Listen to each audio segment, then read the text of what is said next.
I waited for an hour in a darkened lobby. The only other resident, a ghostly nurse on her phone behind the reception desk. When the door next to the desk was finally opened, my name was called. Led through the usual medical maze, I was deposited in an armchair surrounded by 270 degrees of privacy curtain. When I saw a neatly folded hospital gown in cheery tones of purple and blue sprinkles, my stomach dropped. Please put this on and somebody will get you when you're ready. But this is just for my finger, I said, pointing at him with the finger in question. I have to wear a gown? Yes, that's UCSD policy for going inside the MRI. I have to go inside? Yes, for your finger. This was blow number 2.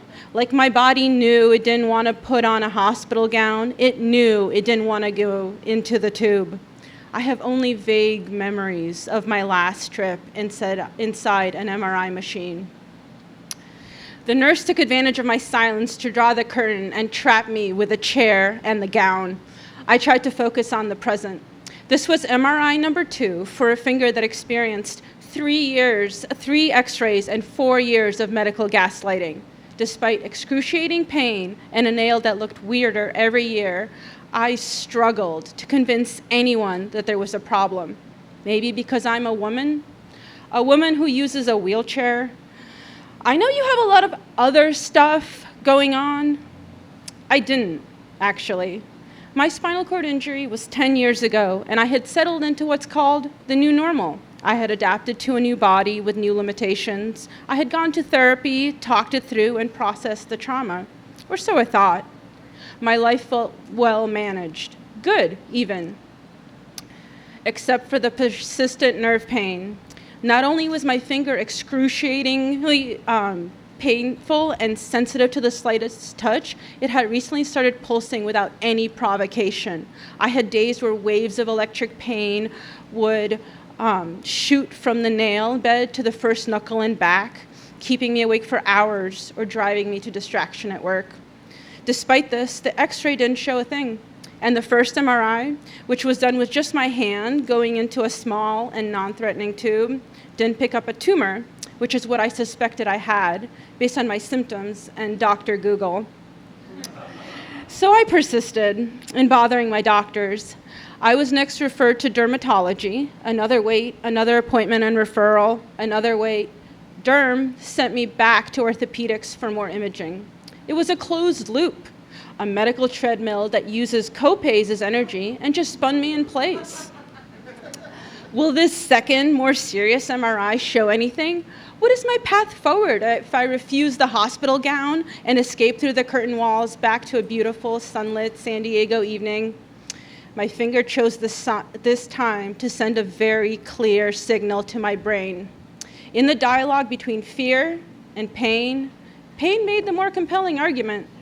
I took off my shirt, my pants, and my underwear. I tried the stabbing sensation in my finger seemed to subside. I tried to shake off the feeling of being manipulated and awkwardly slipped on the gown, a ridiculous name for something that's barely more than a sheet with sleeves and a gap in the back. Nearly naked, I was chaperoned to a gurney and surrendered my possessions all awkwardly pressed together in a clear plastic bag. The nurse instructed me to lay on my stomach and stretch out my hands in front of me, the classic Superman pose. My face went into a pillow.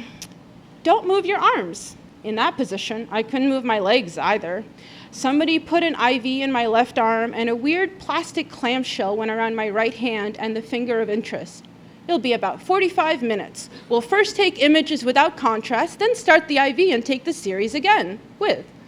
I began focusing, forcing myself to breathe deeply and slowly. I listened to the sound of the air in my lungs and tried to remember how to meditate. The gurney moved, and I was levitated into a smooth, white orifice, an apparatus that belongs in a cheesy sci-fi movie. It was time to make contact. After a brief, anticipatory silence, the POMO noise machine started up. I was floating above a second body, a girl 10 years younger on her back with a dirty braid and a sense of loss in the bottom of her stomach. Me, the last time I was in the tube, hours after a rock climbing fall. I was keeping it together during the urgency, the bustle, the useful work the nurses and the doctors dealing with my emergency, L1 spinal cord burst fracture, partial paralysis. But now, I was alone. Other than the nonsense sounds, the MRI was complete sensory deprivation.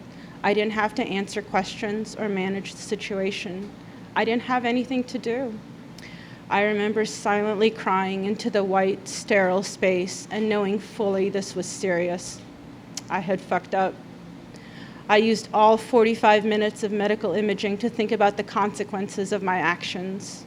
I replayed the fragments I could access from right before the accident, my series of choices that led to this MRI machine. The same choices I had made countless times before, somehow, this time, had all added up incorrectly. What felt like a calculated risk during now felt like a careless toss of my life into the wind. I felt shame. How long is 45 minutes anyway? How many thoughts can a person have during that time? How long has passed? 40 minutes? 2? This was a new and exquisite torture. I was unmoored from time in a space that was acting as an anchor for my trauma. My right leg itched where my knee gently brushed the other with every deep breath. The plastic wrapping on my right hand was getting hotter and hotter. I felt sweat droplets move across my skin like ants. My heart rate insisted I was in danger. Layers of memories, old and new, swirled and mingled. It was Halloween and I was spending yet another weekend in Yosemite National Park. The plan was for my group of friends to split up for a quick climb Saturday during the day, then meet up for dinner and night climbing in costume. We would cover ourselves in LEDs and scale the granite walls and take pictures. I was dressed as a wild thing from where the wild things are. My choice of a Saturday quick climb was ambitious. My partner Ben was a cute guy I had recently started seeing. I was upfront about what dating me means. Our first date was at the climbing gym, and weekend trips together were common. Things were going well, and I was pretty excited to show him one of my favorite and one of the storied climbs in the valley. We woke up before dawn, ground out the long hike switchbacking uphill, and were the first party at the bottom, just how I like it. I was on a little ledge looking at Ben below me at the belay station. The rope swung gently in a lazy U between us. He's occasionally looking up at me, but mostly taking in the sights and sounds of the morning in the valley. We were up high, right across from El Cap, and the view was better than television. It was time for me to enter the squeeze, a chimney I would climb by bracing my back against one wall of rock and my hands and knees against the opposite. Step 1 is to take off the little backpack I was wearing and hang it out of the way, below me off my harness. This is the climbing move I messed up. Somehow, while taking it off and arranging it in a new position, the pack slipped and I pitched off the little ledge after it. I came to upside down, hanging from a rope with Ben yelling my name. I tried to flip myself over, but just struggled in place. My legs weren't listening to me. I thought they were both broken. I didn't feel any pain. I momentarily snapped to the present. Alina, we're gonna start the contrast now. You're almost done. And then I'm back in the valley. Ben slowly lowered me to the first belay ledge. There I met a fellow climber who helped me descend to the bottom of the rock formation, the spot where we started. They called a helicopter. I remember lying on the ground, strapped tight in a gurney, staring straight up. I watched the rescue chopper hover over me, flashing in the sun, impressively close to the steep golden granite of Higher Cathedral. A rope was clipped to the gurney, and I went back up. At least I'll get a great story out of this, I remember thinking. When finally I noticed the gurney move, my whole body is waiting for the jerk. It feels like a prison break. Relief, color, and sweet, sweet distraction flood in. I'm in a doctor's office. I can sit up, stretch, and move. I'm wheeled back to my chair. The gown flies off. I don't want to look or feel like a hospital patient for a second longer than I have to. The next day, I get a message with the results from the MRI. a possible glomus tumor in my nail bed. It was so small, it was only visible on one frame from the hundreds the machine took. Relief is not a strong enough word. It was worth it, I think. Would I do it again? Descend into the tube where my memories have teeth and where all the talk therapy hasn't reached? Will I relive my newly injured self, reliving the accident every time I get an MRI? I don't know. My rare finger tumor case is passed to the head of orthopedics at UCSD, who is genuinely excited to meet me. He tells me with a glint in his eye that I am his one glomus tumor for the year, and that this is his absolute favorite surgery to do. It's like taking a thorn out of a lion's paw, he explains. The relief is immense and immediate. I could not wait. Surgery day came and went. I was nervous, but the drugs quickly put me at ease. Post-op was also a breeze. I took one oxy to help me sleep, and I didn't feel much pain the next morning. The bandage was annoying and comically large. I knew I would miss my full mobility for the next 2 weeks until the bandage could come off, but it felt doable, a blip of inconvenience in the grand scheme of things. 10 days after the surgery, a new twinge started in my finger. It was an intermittent jolt, very similar to the nerve pain of old, except milder. And the timing between the pangs was different, more variable. Sometimes it was seconds, sometimes minutes, and sometimes hours. This lasted the whole day and ramped up alarmingly that night. I took Tylenol and Advil. It did nothing. I smoked some weed and went to sleep. The next morning, the pain met me again. Occasional twinges that ramped up in intensity as the day progressed. That night, I cried. Day 3, Monday, was torture. I couldn't function at all. I woke up in pain and called my doctor's office as soon as they opened. I spent the day in bed watching Netflix to distract myself from spikes that were much higher and much more frequent than I ever experienced. Between jolts, all I could do was wait for the next one. There wasn't much the doctor could do either. Opioids don't touch nerve pain, and the prescription I got would take days to weeks to kick in. I was experiencing intermittent, variable punishment. The reward version of this paradigm is addictive and incredibly motivating. It drives our consumption and is the fuel on the fire of capitalism. I experienced the opposite. I felt defeated. I cried and broke down multiple times.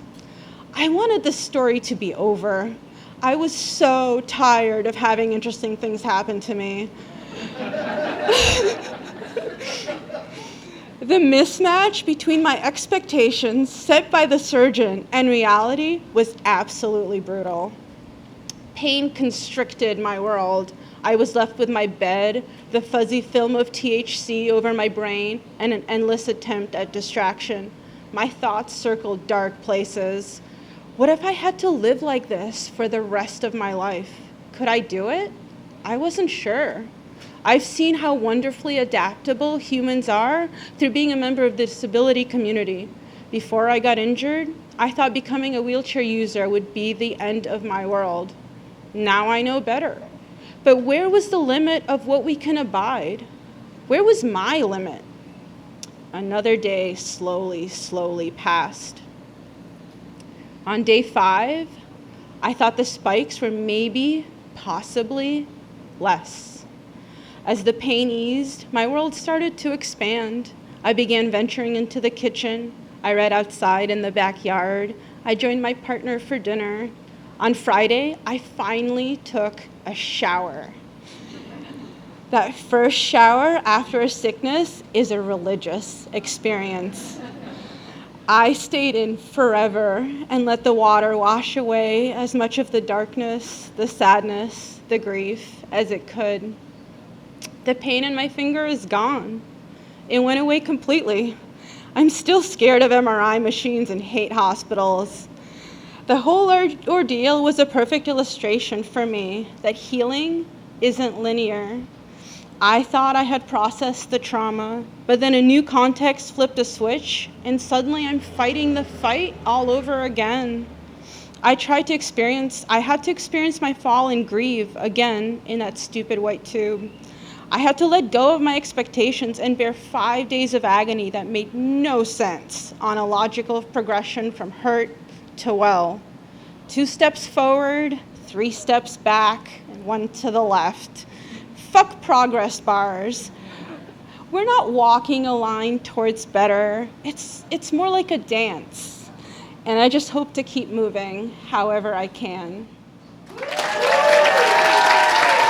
Thank you.